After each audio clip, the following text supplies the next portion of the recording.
Hello guys, hello everyone. Nizera ko mumeze neza aho uri muri hose. Ndabaramutsa mwebwe mudukurikirana muri ku mpande zine zigize isi yose zumvikana neza ko yama kontina atanu na cyane iri Bujahi TV.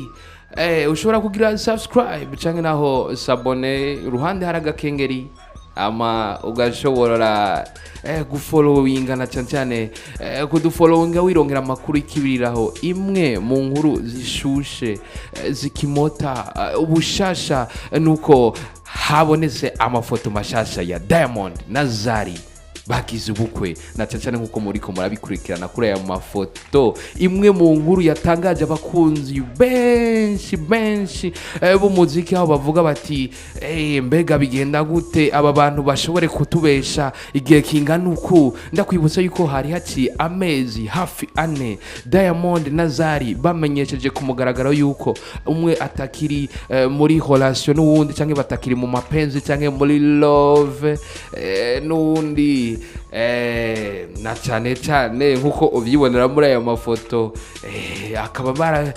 bakaba bariko baratwenga baryohewe cyane aho ubona iri bwera nawe ubonanye n'ibintu vya vetime puze ati I love you ibintu vya joteme ubibona nawe nkuko muvyibonera kuri aya mafoto ukaba baraye rero bagize ubukwe. Ndakwibutsa yuko yari Diamond na Zari bafitaniye n'ubu abana babiri aho n'ubu nyene na cyane baciye babishira ku mugaragaro. Ushobora kubandanya ugira subscribe canke naho sabone kuri channel yacu ya Bujahi TV ukagira subscribe canke sabone hama ugacugira ku gakengeri alez ugashobora kudufollowinga. Comment yawe nacidutwaye na like nayo nyene ukaduha kwa kundi ahandi hama ugaca ushobora no kugenda nimba ukunda gusoma kuri site yacu ari www.bujahit.com.